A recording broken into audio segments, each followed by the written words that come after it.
खबरां ਦੇ ਖਾਸ ਬੁਲੇਟਿਨ 'ਚ ਤੁਹਾਡਾ ਸਵਾਗਤ ਹੈ। ਪਹਿਲਾਂ ਇੱਕ ਨਜ਼ਰ ਹੈਡਲਾਈਨਸ ਤੇ। ਅਰਵਿੰਦ ਕੇਜਰੀਵਾਲ ਨੇ ਆਕਸੀਜਨ ਪਲਾਂਟ ਫੌਜ ਦੇ ਹਵਾਲੇ ਕਰਨ ਦੀ ਕੀਤੀ ਅਪੀਲ। ਕੈਨੇਡਾ ਸਰਕਾਰ ਨੇ ਭਾਰਤ ਤੇ ਪਾਕਿਸਤਾਨ ਤੋਂ ਆਉਣ ਵਾਲੀਆਂ ਉਡਾਨਾਂ ਤੇ 30 ਦਿਨਾਂ ਤੱਕ ਲਗਾਈ ਪਾਬੰਦੀ। ਕਿਸਾਨਾਂ ਨੂੰ ਨਹੀਂ ਕੀਤਾ ਜਾ ਸਕਦਾ ਟੀਕਾ ਲਗਵਾਉਣ ਦੇ ਲਈ ਮਜਬੂਰ, ਜਗਜੀਤ ਸਿੰਘ ਡੱਲੇਵਾਲ ਨੇ ਕਿਹਾ।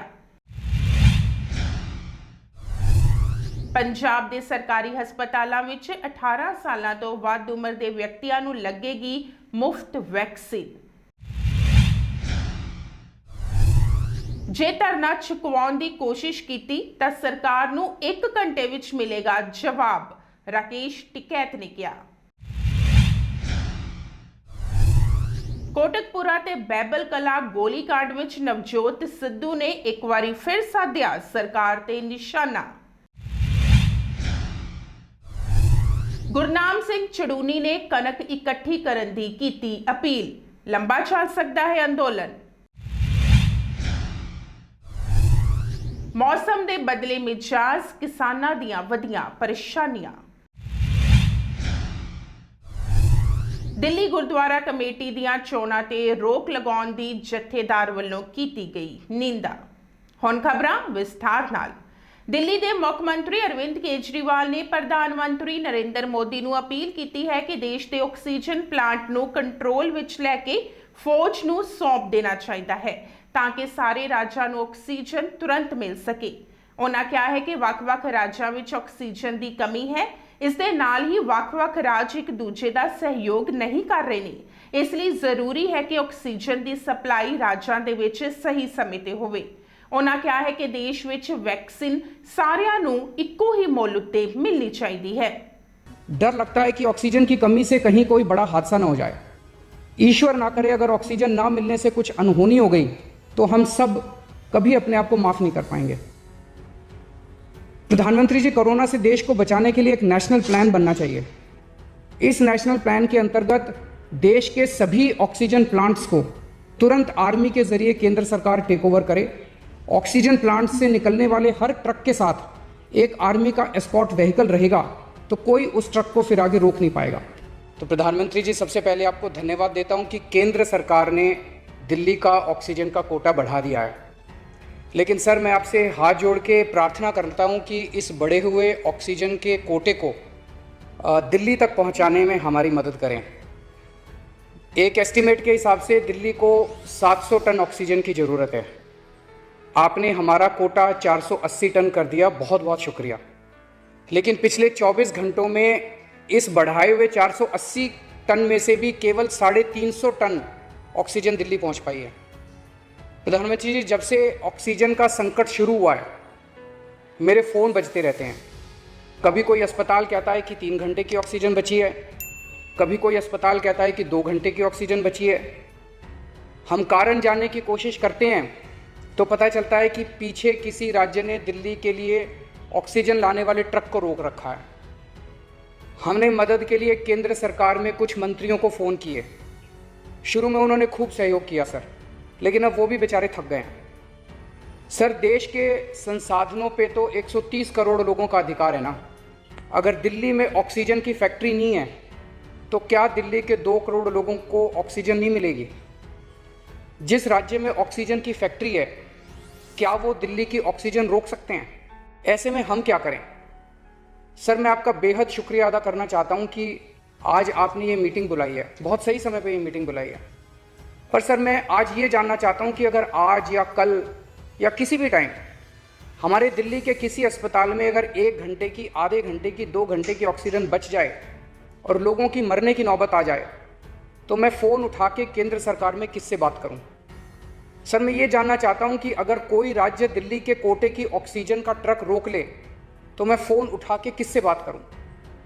हालत काफ़ी ज़्यादा गंभीर हो चुके हैं सर। हम अपने लोगों को मरने के लिए तो नहीं छोड़ सकते। हमें लोगों को ये विश्वास दिलाना पड़ेगा कि एक एक ज़िंदगी हमारे सबके लिए कीमती है। हम आपसे फिर से दिल्ली के लोगों की तरफ से हाथ जोड़ के अपील कर रहे हैं कि सर, तुरंत कोई कठोर और सार्थक कदम नहीं उठाया गया तो शायद दिल्ली के अंदर कोई बहुत बड़ी त्रासदी हो सकती है। मैं आपसे मार्गदर्शन चाहता हूं सर। कुछ ही राज्य हैं जहां से मैक्सिमम दिल्ली की ऑक्सीजन आती है और जहां सबसे ज़्यादा दिक्कत आ रही है और जहां सबसे ज़्यादा हमारे ऑक्सीजन के ट्रक रोके जा रहे हैं। मेरी आपसे विनती है, अगर आप उन राज्यों के मुख्यमंत्री को एक बार बोल दें, फ़ोन कर दें कि हमारे ऑक्सीजन के ट्रक ना रोकें, तो दिल्ली के लोगों को ऑक्सीजन मिल जाएगी। आपका एक फ़ोन ही बहुत है सर उनको। दिल्ली के 2 करोड़ लोगों की तरफ से मैं आज आपसे हाथ जोड़ के विनती कर रहा हूं कि सर आप हमारी मदद कर सकते हैं। आप कृपया हमारी मदद कीजिए और अस्पताल में लोगों को ताकि ऑक्सीजन मिल जाए। ਕੈਨੇਡਾ ਸਰਕਾਰ ਨੇ ਭਾਰਤ ਤੇ ਪਾਕਿਸਤਾਨ ਤੋਂ ਆਉਣ ਵਾਲੀਆਂ ਉਡਾਨਾਂ ਉੱਤੇ 30 ਦਿਨਾਂ ਤੱਕ ਮੁਕੰਮਲ ਪਾਬੰਦੀ ਲਗਾ ਦਿੱਤੀ ਹੈ। ਇਹ ਪਾਬੰਦੀ ਭਾਰਤ ਤੇ ਪਾਕਿਸਤਾਨ ਦੋਵੇਂ ਦੇਸ਼ਾਂ ਵਿੱਚ ਤੇਜ਼ੀ ਨਾਲ ਵਧਦੇ ਜਾ ਰਹੇ ਕੋਰੋਨਾ ਵਾਇਰਸ ਦੀ ਲਾਗ ਦੇ ਮਾਮਲਿਆਂ ਨੂੰ ਵੇਖਦਿਆਂ ਲਗਾਈ ਗਈ ਹੈ। ਕੈਨੇਡਾ ਦੇ ਟਰਾਂਸਪੋਰਟੇਸ਼ਨ ਮੰਤਰੀ ਉਮਰ ਅਲਗਬਰਾ ਨੇ ਇਸ ਪਾਬੰਦੀ ਬਾਰੇ ਐਲਾਨ ਕੀਤਾ ਹੈ। ਮੰਤਰੀ ਨੇ ਕਿਹਾ ਹੈ ਕਿ ਇਹ ਪਾਬੰਦੀ ਆਰਜ਼ੀ ਹੈ ਤੇ ਜਦੋਂ ਹਾਲਾਤ ਸੁਖਾਵੇਂ ਹੋ ਜਾਣਗੇ ਤਾਂ ਇਹ ਪਾਬੰਦੀ ਹਟਾ ਦਿੱਤੀ ਜਾਏਗੀ। ਉਹਨਾਂ ਸਪਸ਼ਟ ਕੀਤਾ ਹੈ ਕਿ ਮਾਲਵਾਹਕ ਉਡਾਨਾਂ ਉੱਤੇ ਅਜਿਹੀ ਕੋਈ ਪਾਬੰਦੀ ਨਹੀਂ ਹੋਵੇਗੀ ਤਾਂ ਜੋ ਵੈਕਸੀਨਾਂ, ਪਰਸਨਲ ਪ੍ਰੋਟੈਕਟਿਵ ਇਕਵਿਪਮੈਂਟਸ ਤੇ ਹੋਰ ਜ਼ਰੂਰੀ ਵਸਤਾਂ ਦੀ ਸਪਲਾਈ ਬੇਰੋਕ ਜਾਰੀ ਰਹਿ ਸਕੇ। ਉਧਰ ਸੰਯੁਕਤ ਅਰਬ ਅਮੀਰਾਤ ਨੇ ਵੀ ਕੋਵਿਡ-19 ਕਰਕੇ ਭਾਰਤੀ ਉਡਾਨਾਂ ਦੀ ਆਮਦ ਉੱਤੇ ਪਾਬੰਦੀ ਲਗਾ ਦਿੱਤੀ ਹੈ ਤੇ ਇਹ ਪਾਬੰਦੀ ਹਾਲੇ 25 ਅਪ੍ਰੈਲ ਤੋਂ ਲੈ ਕੇ 4 ਮਈ ਤੱਕ ਲਗਾਈ ਗਈ ਹੈ। ਸੰਯੁਕਤ ਕਿਸਾਨ ਮੋਰਚਾ ਦੇ ਆਗੂਆਂ ਨੇ ਹਰਿਆਣਾ ਪ੍ਰਸ਼ਾਸਨ ਦੇ ਅਧਿਕਾਰੀਆਂ ਨਾਲ ਮੀਟਿੰਗ ਕੀਤੀ। ਇਸ ਮੀਟਿੰਗ ਵਿੱਚ ਇਹ ਫੈਸਲਾ ਲਿਆ ਗਿਆ ਕਿ ਆਕਸੀਜਨ, ਐਂਬੂਲੈਂਸ ਤੇ ਹੋਰ ਜ਼ਰੂਰੀ ਸੇਵਾਵਾਂ ਲਈ ਜੀਟੀ ਕਰਨਾਲ ਰੋਡ ਦਾ ਇੱਕ ਹਿੱਸਾ ਖੋਲ੍ਹਿਆ ਜਾਏਗਾ ਤਾਂ ਜੋ ਕਿਸੇ ਆਮ ਨਾਗਰਿਕ ਨੂੰ ਕੋਈ ਵੀ ਸਮੱਸਿਆ ਨਾ ਆਵੇ ਤੇ ਕੋਰੋਨਾ ਦੇ ਵਿਰੁੱਧ ਜੰਗ ਛੇਤੀ ਜਿੱਤੀ ਜਾ ਸਕੇ। ਸੰਯੁਕਤ ਕਿਸਾਨ ਮੋਰਚਾ ਨੇ ਕਿਹਾ ਹੈ ਕਿ ਦਿੱਲੀ ਵਿੱਚ ਕਿਸਾਨਾਂ ਤੇ ਆਕਸੀਜਨ ਦੀ ਸਪਲਾਈ ਵਿੱਚ ਰੁਕਾਵਟ ਪਾਉਣ ਦੇ ਦੋਸ਼ ਲਗਾਏ ਗਏ ਨੇ ਜੋ ਸਰਾਸਰ ਗਲਤ ਨੇ ਤੇ ਕਿਸਾਨਾਂ ਨੂੰ ਬਦਨਾਮ ਕਰਨ ਦੀ ਕੋਸ਼ਿਸ਼ ਕੀਤੀ ਜਾ ਰਹੀ ਹੈ। ਕੋਰੋਨਾ ਟੈਸਟ ਤੇ ਟੀਕਾਕਰਨ ਦੇ ਸਬੰਧ ਵਿੱਚ ਸੰਯੁਕਤ ਕਿਸਾਨ ਮੋਰਚਾ ਦੇ ਕਿਸਾਨ ਆਗੂ ਜਗਜੀਤ ਡੱਲੇਵਾਲ ਨੇ ਕਿਹਾ ਹੈ ਕਿ ਕਿਸੇ ਵੀ ਕਿਸਾਨ ਨੂੰ ਟੀਕਾ ਲਗਵਾਉਣ ਦੇ ਲਈ ਮਜਬੂਰ ਨਹੀਂ ਕੀਤਾ ਜਾ ਸਕਦਾ। ਕਿਸਾਨ ਆਪਣੀ ਇੱਛਾ ਦੇ ਨਾਲ ਟੀਕਾ ਲਗਵਾ ਸਕਦੇ ਨੇ ਪਰ ਪ੍ਰਸ਼ਾਸਨ ਤੇ ਸਰਕਾਰ ਵੱਲੋਂ ਮਜਬੂਰ ਨਹੀਂ ਕੀਤਾ ਜਾਏਗਾ। ਸੋਨੀਪਤ ਪ੍ਰਸ਼ਾਸਨ ਦੇ ਨਾਲ ਮੀਟਿੰਗ ਹੋਈ ਸਾਡੀ। ਸਿੰਘੂ ਬਾਰਡਰ ਦੀ ਸਾਰੇ ਹੀ ਮਤਲਬ ਸੰਯੁਕਤ ਮੋਰਚੇ ਦੇ ਲੀਡਰ ਸਾਹਿਬਾਨ ਉਹਦੇ ਮੀਟਿੰਗ ਦੇ ਵਿੱਚ ਸ਼ਾਮਲ ਸੀ। ਤਾਂ ਉਸ ਮੀਟਿੰਗ ਦੇ ਵਿੱਚ ਵੀ ਏਜੰਡਾ ਇਹੀ ਜ਼ਿਆਦਾ ਪ੍ਰਭਾਵੀ ਰਿਹਾ ਕਿ ਜਦੋਂ ਆਕਸੀਜਨ ਦੀ ਲੋੜ ਹੈ ਤੇ ਆਕਸੀਜਨ ਆਉਂਦੀ ਹੈ ਉਹਨੂੰ ਐਮਰਜੈਂਸੀ ਲੰਘਾਇਆ ਜਾਵੇ। ਤਾਂ ਇਸ ਗੱਲ ਦੇ ਸੰਬੰਧ ਦੇ ਵਿੱਚ ਉੱਥੇ ਵੀ ਸਾਡੇ ਵੱਲੋਂ ਵੀ ਇਹੀ ਸੀਗੇ ਕਿ ਇੱਕ ਐਮਰਜੈਂਸੀ ਸੇਵਾ ਹੈ। ਇਹ ਕਿਸੇ ਵਿਅਕਤੀ ਦੇ ਮੁਰਦੇ ਵਿਅਕਤੀ ਦੇ ਵਿੱਚ ਜਾਨ ਪਾਉਣ ਵਾਲੀ ਗੱਲ ਹੁੰਦੀ ਹੈ। ਹਰ ਵਿਅਕਤੀ ਨੂੰ ਕਿਸੇ ਵੀ ਸਮੇਂ ਦੀ ਲੋੜ ਪੈ ਸਕਦੀ ਹੈ। ਸੋ ਇਸ ਕਰਕੇ ਇਹਨੂੰ ਬਿਲਕੁਲ ਕਿਸਾਨ ਜਥੇਬੰਦੀਆਂ ਨਹੀਂ ਰੁਕਦੀਆਂ। ਸਾਡੇ ਮੋਰਚੇ ਦੇ ਵਿੱਚੋਂ ਅਜਿਹੀਆਂ ਐਮਰਜੈਂਸੀ ਸੇਵਾਵਾਂ ਜਿਹੜੀਆਂ ਉਹ ਅਸੀਂ ਪਹਿਲਾਂ ਵੀ ਲੰਘਾ ਰਹੇ ਹਾਂ ਤੇ ਹੁਣ ਵੀ ਲੰਘਦੀਆਂ ਰਹਿਣਗੀਆਂ। ਬਟ ਇੱਕ ਗੱਲ ਜ਼ਰੂਰ ਧਿਆਨ ਦੇਣ ਵਾਲੀ ਹੈ ਔਰ ਜਿਹੜੀ ਅਸੀਂ ਪ੍ਰਸ਼ਾਸਨ ਨੂੰ ਕਹਿ ਕੇ ਵੀ ਆਏ ਹਾਂ ਕਿ ਜਿਸ ਤਰ੍ਹਾਂ ਗਾਜ਼ੀਪੁਰ ਬਾਰਡਰ ਦੇ ਉੱਤੇ ਸਾਡੇ ਕਿਸਾਨਾਂ ਨੂੰ, ਸਾਡੇ ਅੰਦੋਲਨਕਾਰੀਆਂ ਨੂੰ ਬਦਨਾਮ ਕਰਨ ਦਾ ਇੱਕ ਛੜਯੰਤਰ ਰਚਿਆ ਗਿਆ, ਗਲਤ ਤਰੀਕੇ ਦੇ ਨਾਲ ਉਹਨਾਂ ਨੂੰ ਬਦਨਾਮ ਕਰਨ ਦੀ ਕੋਸ਼ਿਸ਼ ਕੀਤੀ ਗਈ, ਇੱਥੇ ਵੀ ਹਾਲਾਂਕਿ ਬਾਹਰ ਦੀ ਬਹੁਤ ਵਧੀਆ ਰਸਤਾ ਜਾ ਰਿਹਾ ਦਿੱਲੀ ਨੂੰ, ਲੇਕਿਨ ਪ੍ਰਸ਼ਾਸਨ ਚਾਹੁੰਦਾ ਹੈ ਕਿ ਇਹਦੇ ਵਿੱਚ ਦੀ ਲਿਆਂਦਾ ਜਾਵੇ। ਸਾਨੂੰ ਕੋਈ ਦਿੱਕਤ ਨਹੀਂ, ਵਿੱਚ ਦੀ ਨਿਭਾ ਸਕਦੇ ਹਾਂ। ਬਟ ਇੱਕ ਗੱਲ ਜ਼ਰੂਰ ਦੇਖਣ ਵਾਲੀ ਹੈ ਕਿ ਇੱਥੇ ਪ੍ਰਸ਼ਾਸਨ ਨੂੰ ਵੀ ਅਸੀਂ ਦੱਸਿਆ ਕਿ ਟ੍ਰੈਫਿਕ ਬਹੁਤ ਹੁੰਦੀ ਹੈ। ਕਿਤੇ ਟ੍ਰੈਫਿਕ ਜਾਮ ਹੁੰਦੀ ਹੈ ਤੇ ਜਾਮ ਹੋਈ ਟ੍ਰੈਫਿਕ ਦੇ ਵਿੱਚ ਅਗਰ ਇਹ ਗੈਸ ਪਹੁੰਚਣ ਦੇ ਵਿੱਚ ਦੇਰੀ ਹੁੰਦੀ ਹੈ ਤੇ ਉਹਦੀ ਜ਼ਿੰਮੇਵਾਰ ਸੋਨੀਪਤ ਪ੍ਰਸ਼ਾਸਨ ਹੋਏਗਾ, ਹਰਿਆਣਾ ਸਰਕਾਰ ਹੋਏਗੀ। ਸਾਡਾ ਕਿਸਾਨ ਅੰਦੋਲਨਕਾਰੀਆਂ ਦਾ ਕੋਈ ਉਹਦੇ ਵਿੱਚ ਮਤਲਬ ਰੋਲ ਨਹੀਂ ਹੋਏਗਾ, ਉਹਦੀ ਜ਼ਿੰਮੇਵਾਰੀ ਇਹ ਸਰਕਾਰ ਚੱਕੇ। ਸੋ ਇਸ ਕਰਕੇ ਜੋ ਕੋਈ ਕਿਸਾਨ ਟੀਕਾ ਲਵਾਉਣਾ ਚਾਹੁੰਦਾ ਹੈ ਤਾਂ ਉਹ ਆਪਣੀ ਖੁਸ਼ੀ ਨਾਲ ਲਵਾ ਸਕਦਾ, ਲੇਕਿਨ ਜ਼ਬਰਦਸਤੀ ਕੋਈ ਨਹੀਂ ਕਰ ਸਕਦਾ ਕਿਸਾਨਾਂ ਦੇ ਉੱਤੇ ਟੀਕਾ ਲਾਉਣ ਲਈ। ਇਹ ਅਸੀਂ ਪ੍ਰਸ਼ਾਸਨ ਨੂੰ ਕੋਰਾ ਜਵਾਬ ਦੇ ਕੇ ਆਏ ਹਾਂ। ਨਾਲ ਹੀ ਇਹ ਗੱਲ ਕਿ ਇੱਥੇ ਜ਼ਬਰਦਸਤੀ ਕਿਸੇ ਤਰ੍ਹਾਂ ਦਾ ਕਿਸੇ ਵੀ ਕਿਸਾਨ ਦਾ ਕਰੋਨਾ ਟੈਸਟ ਨਹੀਂ ਕੀਤਾ ਜਾਏਗਾ। ਇਹ ਵੀ ਅਸੀਂ ਠੋਕ ਵਜਾ ਕੇ ਜਵਾਬ ਦੇ ਕੇ ਆਏ ਹਾਂ ਪ੍ਰਸ਼ਾਸਨ ਨੂੰ। ਸੋ ਮੇਰੇ ਦੋਸਤੋ, ਸਰਕਾਰ ਦੀ ਕੋਸ਼ਿਸ਼ ਹੈ ਇਸ ਅੰਦੋਲਨ ਨੂੰ ਕਿਸੇ ਨਾ ਕਿਸੇ ਤਰੀਕੇ ਦੇ ਨਾਲ ਬਦਨਾਮ ਕਰਨ ਦੀ, ਤੇ ਮੈਂ ਜਿੰਨੇ ਵੀ ਮੇਰੇ ਇੱਥੇ ਅੰਦੋਲਨਕਾਰੀ ਵੀਰ ਬੈਠੇ ਨੇ ਉਹ ਇੱਕ ਦੋ ਗੱਲਾਂ ਦਾ ਜ਼ਰੂਰ ਧਿਆਨ ਰੱਖਣ ਕਿ ਜਦੋਂ ਐਂਬੂਲੈਂਸ ਜਾਂਦੀ ਹੈ ਆਪਾਂ ਪਹਿਲਾਂ ਵੀ ਐਂਬੂਲੈਂਸ ਨੂੰ ਰਸਤਾ ਦਿੰਦੇ ਆ, ਕਿਤੇ ਵੀ ਅਗਰ ਇਸ ਗੈਸ ਵਾਲੀ ਗੱਡੀ ਆਉਂਦੀ ਹੈ ਤਾਂ ਸਾਡੀ ਹੱਥ ਬੰਨ੍ਹ ਕੇ ਬੇਨਤੀ ਹੈ ਉਹਨੂੰ ਵੀ ਆਪਾਂ ਕਿਸੇ ਨੇ ਰੋਕਣਾ ਨਹੀਂ, ਕਿਉਂਕਿ ਆਕਸੀਜਨ ਕਿਸੇ ਵਿਅਕਤੀ ਦੀ ਜਾਨ ਬਚਾ ਸਕਦੀ ਹੈ। ਇਹਨੂੰ ਹਸਪੀਟਲ ਦੇ ਵਿੱਚ ਜਾਣਾ ਬਹੁਤ ਜ਼ਰੂਰੀ ਹੈ, ਬਹੁਤ ਛੇਤੀ ਪਹੁੰਚਣੀ ਚਾਹੀਦੀ ਹੁੰਦੀ ਹੈ। ਸੋ ਇਸ ਕਰਕੇ ਇਹਨਾਂ ਸੇਵਾਵਾਂ ਨੂੰ ਦੋਹਾਂ ਨੂੰ ਜ਼ਰੂਰ ਆਪਾਂ ਧਿਆਨ ਦੇ ਵਿੱਚ ਦੇਣਾ ਹੈ, ਧਿਆਨ ਰੱਖ ਕੇ ਇਹਨਾਂ ਦੇ ਉੱਤੇ ਆਪਾਂ ਰਸਤਾ ਵੀ ਦੇਣ ਦੀ ਕੋਸ਼ਿਸ਼ ਕਰਨੀ ਹੈ। ਸੋ ਇੰਨੀ ਕੁ ਬੇਨਤੀ ਸਾਡੀ ਮਤਲਬ ਪ੍ਰਵਾਨ ਕਰਨੀ ਹੈ। ਪੰਜਾਬ ਵਿੱਚ ਕਰੋਨਾ ਵਾਇਰਸ ਦੇ ਵੱਧ ਰਹੇ ਪਸਾਰ ਨੂੰ ਵੇਖਦਿਆਂ ਪੰਜਾਬ ਸਰਕਾਰ ਨੇ 18 ਤੋਂ 45 ਸਾਲ ਤੱਕ ਦੀ ਉਮਰ ਦੇ ਲੋਕਾਂ ਨੂੰ ਸਰਕਾਰੀ ਹਸਪਤਾਲਾਂ ਵਿੱਚ ਵੈਕਸੀਨ ਫ੍ਰੀ ਲਗਾਉਣ ਦਾ ਐਲਾਨ ਕੀਤਾ ਹੈ। ਵੈਕਸੀਨ ਦੀ ਸੀਮਤ ਸਪਲਾਈ ਦੇ ਚੱਲਦਿਆਂ ਮਾਹਿਰਾਂ ਦੀ ਇੱਕ ਟੀਮ ਬਣਾਈ ਗਈ ਹੈ ਜੋ ਕਿ 18 ਤੋਂ 45 ਸਾਲ ਦੀ ਉਮਰ ਦੇ ਲੋਕਾਂ ਨੂੰ ਵੈਕਸੀਨ ਲਗਾਉਣ ਦੀ ਰਣਨੀਤੀ ਤਿਆਰ ਕਰੇਗੀ। ਸੂਬੇ ਵਿੱਚ ਇਸ ਉਮਰ ਵਰਗ ਦੇ ਤਕਰੀਬਨ 1 ਕਰੋੜ 11 ਲੱਖ ਤੋਂ ਵੱਧ ਲੋਕ ਨੇ। ਜ਼ਿਕਰਯੋਗ ਹੈ ਕਿ ਪੰਜਾਬ ਵਿੱਚ 45 ਸਾਲ ਤੋਂ ਜ਼ਿਆਦਾ ਉਮਰ ਵਾਲਿਆਂ ਲਈ ਟੀਕਾ ਪਹਿਲਾਂ ਹੀ ਮੁਫਤ ਹੈ। ਮੁੱਖ ਮੰਤਰੀ ਕੈਪਟਨ ਅਮਰਿੰਦਰ ਸਿੰਘ ਨੇ ਕੋਵਿਡ ਦੇ ਹਾਲਾਤਾਂ ਦੇ ਮੱਦੇਨਜ਼ਰ ਉੱਚ ਪੱਧਰੀ ਮੀਟਿੰਗ ਵਿੱਚ ਇਹ ਵੀ ਯਕੀਨੀ ਬਣਾਉਣ ਲਈ ਕਿਹਾ ਹੈ ਕਿ ਸਾਰੇ ਸਰਕਾਰੀ ਹਸਪਤਾਲਾਂ ਦੇ ਵਿੱਚ ਵੈਕਸੀਨ ਦੀ ਸਪਲਾਈ ਮੁਫਤ ਹੋਵੇ। ਭਾਰਤੀ ਕਿਸਾਨ ਯੂਨੀਅਨ ਦੇ ਆਗੂ ਰਾਕੇਸ਼ ਟਿਕੈਤ ਨੇ ਸਰਕਾਰ ਨੂੰ ਚੇਤਾਵਨੀ ਦਿੱਤੀ ਹੈ ਕਿ ਜੇਕਰ ਸਰਕਾਰ ਨੇ ਧਰਨਾ ਚੁਕਵਾਉਣ ਦੀ ਕੋਸ਼ਿਸ਼ ਕੀਤੀ ਤਾਂ ਸਰਕਾਰ ਨੂੰ 1 ਘੰਟੇ 'ਚ ਜਵਾਬ ਮਿਲ ਜਾਏਗਾ। ਉਹਨਾਂ ਕਿਹਾ ਹੈ ਕਿ ਕਰਫਿਊ ਲਗਾ ਕੇ ਸਰਕਾਰ ਕਿਸਾਨਾਂ ਦਾ ਅੰਦੋਲਨ ਖਤਮ ਕਰਨਾ ਚਾਹੁੰਦੀ ਹੈ, ਪਰ ਸਰਕਾਰ ਦੀ ਚਾਲਬਾਜ਼ੀ ਨੂੰ ਕਿਸਾਨ ਚੰਗੀ ਤਰ੍ਹਾਂ ਸਮਝ ਚੁੱਕੇ ਨੇ ਤੇ ਜਦ ਤੱਕ ਕਿਸਾਨਾਂ ਦੀਆਂ ਮੰਗਾਂ ਪੂਰੀਆਂ ਨਹੀਂ ਹੁੰਦੀਆਂ ਕਿਸਾਨ ਧਰਨਾ ਨਹੀਂ ਚੱਕਣਗੇ। ਉਹਨਾਂ ਕਿਹਾ ਹੈ ਕਿ ਕਿਸਾਨ ਪੂਰੀ ਤਰ੍ਹਾਂ ਇਕਜੁੱਟ ਨੇ ਤੇ ਸਰਕਾਰ ਦੀਆਂ ਤਰਕੀਬਾਂ ਨੂੰ ਸਮਝਦੇ ਨੇ। जो 4 दिन से एक बयानबाजी कर रहे कि क्लीन करेंगे, दिल्ली को क्लीन करेंगे, ये सुताई अभियान चलाएगा किसान, सुताई अभियान। ये कभी ये बीजेपी सुताई अभियान चलेगा। अगर वहां आंख भर के भी देख लिया, एक तरफ से सुताई अभियान होगा, ये हमारे वाले सब समझिए, प्रेस वाले फिर कहेंगे जी क्या कहते हैं, हमारे सब समझिए ये पूरे देश में चलेगा। तुम जरा छेड़ कर देखो वहां पे, एक घंटे में रिजल्ट मिलेगा उन्हें। ये जो नेकर्स है जिनको पेंट मिली ना प्रमोशन हुआ, इनको पकड़ लो बस, यही है इनकी माँ। ये गांव में बैठे इन्होंने इलाज करा इस किसान का, मजदूर का। जो दुकानदार गांव में बैठे वो भी लपेट दिया, सब लपेट दिए, कुछ नहीं छोड़ा। वहां पे गए अभी आंध्र प्रदेश में विशाखापट्टनम, वहां पे गए 25,000 एकड़ जमीन, 25,000 एकड़ जमीन गांव के लोगों ने, 6 गांव ने वो जमीन दी। वहां एक स्टील का प्लांट लगा, उस पे आंदोलन हुआ और आंदोलन में 31 किसान मारे गए कि ये प्लांट यहां पे चले। उस प्लांट को बेचने का प्लान बना दिया, उसको बेच रहे, वो खरीद इनने कुछ नहीं करा देश में। वो प्लांट थे इस तरह के, हजारों प्लांट बिकेंगे कंपनियां। वो है 3.5 लाख करोड़ रुपए का और 13,500 करोड़ रुपए में बेचा जा रहा।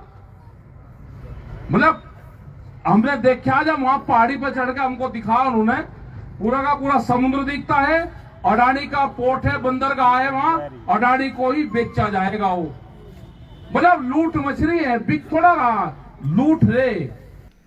ਕੋਟਕਪੂਰਾ ਤੇ ਬੈਬਲ ਕਲਾ ਗੋਲੀकांड ਦੇ ਮਾਮਲੇ ਵਿੱਚ SIT ਦੀ ਜਾਂਚ ਰੱਦ ਹੋ ਜਾਣ ਦੇ ਮਾਮਲੇ ਵਿੱਚ ਨਵਜੋਤ ਸਿੰਘ ਸਿੱਧੂ ਲਗਾਤਾਰ ਪੰਜਾਬ ਸਰਕਾਰ ਨੂੰ ਨਿਸ਼ਾਨੇ ਤੇ ਲੈ ਰਹੇ ਨੇ। ਇਸ ਦੌਰਾਨ ਉਹਨਾਂ ਨੇ ਇੱਕ ਵਾਰੀ ਫਿਰ ਕੈਪਟਨ ਅਮਰਿੰਦਰ ਸਿੰਘ ਅਤੇ ਐਡਵੋਕੇਟ ਜਨਰਲ ਅਤੁਲ ਨੰਦਾ ਨੂੰ ਲੈ ਕੇ ਸਵਾਲ ਚੱਕੇ ਨੇ। ਸਿੱਧੂ ਨੇ ਸਵਾਲ ਕਰਦਿਆਂ ਕਿਹਾ ਹੈ ਕਿ ਕੀ ਗ੍ਰਹਿ ਮੰਤਰੀ ਲਈ ਬੇਅਦਬੀ ਦਾ ਮਾਮਲਾ ਸਭ ਤੋਂ ਅਹਿਮ ਨਹੀਂ ਸੀ?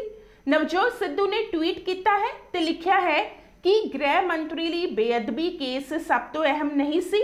ਆਪਣੀ ਜ਼ਿੰਮੇਵਾਰੀ ਕਿਸੇ ਸਿਰ ਮੜਨੀ ਤੇ ਕੇਵਲ ਐਡਵੋਕੇਟ ਜਨਰਲ ਨੂੰ ਹੀ ਬਲੀ ਦਾ ਬੱਕਰਾ ਬਣਾਉਣ ਦਾ ਮਤਲਬ ਹੈ ਨਜ਼ਰਸਾਨੀ ਦਾ ਕੰਟਰੋਲ ਕਾਰਜਕਾਰੀ ਅਥਾਰਟੀ ਦੇ ਹੱਥਾਂ ਵਿੱਚ ਨਹੀਂ ਹੈ। ਫਿਰ ਏਜੀ ਦੀ ਲਗਾਮ ਕਿਸ ਦੇ ਹੱਥ ਵਿੱਚ ਹੈ? ਜ਼ਿੰਮੇਵਾਰੀਆਂ ਤੋਂ ਭੱਜਣ ਦੀ ਇਸ ਖੇਡ ਵਿੱਚ ਲੀਗਲ ਟੀਮ ਦੇ ਮੈਂਬਰ ਤਾਂ ਮਹਿਜ ਪਿਆਦੇ ਨੇ। ਟਵੀਟ ਜ਼ਰੀਏ ਨਵਜੋਤ ਸਿੱਧੂ ਨੇ ਕੈਪਟਨ ਅਮਰਿੰਦਰ ਸਿੰਘ ਤੇ ਆਪਣੀ ਜ਼ਿੰਮੇਵਾਰੀ ਐਡਵੋਕੇਟ ਜਨਰਲ ਦੇ ਸਿਰ ਮੜਨ ਦਾ ਦੋਸ਼ ਲਗਾਇਆ ਹੈ। ਇਸ ਤੋਂ ਪਹਿਲਾਂ ਵੀ ਬੀਤੇ ਦਿਨ ਸਿੱਧੂ ਨੇ ਟਵੀਟ ਕੀਤਾ ਜਿਸ ਵਿੱਚ ਉਹਨਾਂ ਨੇ ਲਿਖਿਆ, ਸੋਚੀ ਸਮਝੀ ਮਿਲੀ ਜੁਲੀ ਯੋਜਨਾ ਹੈ ਜਿਸ ਦਾ ਮਕਸਦ ਆਪ ਤਾਂ ਡੁੱਬਾਂਗੇ, ਸਭ ਨੂੰ ਨਾਲ ਲੈ ਕੇ ਡੁੱਬਾਂਗੇ। ਕਿਸਾਨ ਆਗੂ ਗੁਰਨਾਮ ਸਿੰਘ ਚੜੂਨੀ ਨੇ ਕਿਸਾਨਾਂ ਨੂੰ ਕਣਕ ਇਕੱਠੀ ਕਰਨ ਦੀ ਅਪੀਲ ਕੀਤੀ ਹੈ। ਉਹਨਾਂ ਨੇ ਕਿਹਾ ਹੈ ਕਿ ਕਿਸਾਨੀ ਅੰਦੋਲਨ ਲੰਬਾ ਚੱਲਣ ਦੇ ਆਸਾਰ ਨੇ, ਪਤਾ ਨਹੀਂ ਇਹ ਅੰਦੋਲਨ ਕਦੋਂ ਖਤਮ ਹੋਏਗਾ। ਇਸ ਲਈ ਕਿਸਾਨਾਂ ਨੂੰ ਕਣਕ ਇਕੱਠੀ ਕਰਕੇ ਰੱਖਣੀ ਚਾਹੀਦੀ ਹੈ। ਨਾਲ ਹੀ ਉਹਨਾਂ ਨੇ ਇਹ ਵੀ ਕਿਹਾ ਹੈ ਕਿ ਕਿਸੇ ਕੋਲੋਂ ਵੀ ਜ਼ਬਰਦਸਤੀ ਦੇ ਨਾਲ ਕਣਕ ਨਾ ਇਕੱਠੀ ਕੀਤੀ ਜਾਵੇ। ਉਹਨਾਂ ਕਿਹਾ ਹੈ ਕਿ ਹਰ ਇੱਕ ਇਨਸਾਨ ਆਪਣੀ ਇੱਛਾ ਦੇ ਅਨੁਸਾਰ ਕਣਕ ਇਕੱਠੀ ਕਰਨ ਵਿੱਚ ਆਪਣਾ ਯੋਗਦਾਨ ਪਾਵੇ। साथियों नमस्कार। साथियों, आपको पता है कि आंदोलन लंबा चलने के आसार हो गए हैं। मोदी सरकार है, कितना लंबा चलेगा नहीं पता। और अभी गेहूं का सीज़न है तो आप सबसे अनुरोध है कि आप हर गांव में गेहूं इकट्ठी कर लें। किसी के पास थोपनी नहीं है, किसी को लगानी नहीं है कि इतनी आपको देनी पड़ेगी। जितना किसी का मन करे, चाहे कोई 1 किलो भी दे, उससे भी लेनी है और इकट्ठी करके आप अपने गांव में रख लें। जैसे जैसे ज़रूरत होगी हमने आदमी की ड्यूटी लगा दी है, वो खुद वहाँ से इकट्ठी करके ले आएंगे।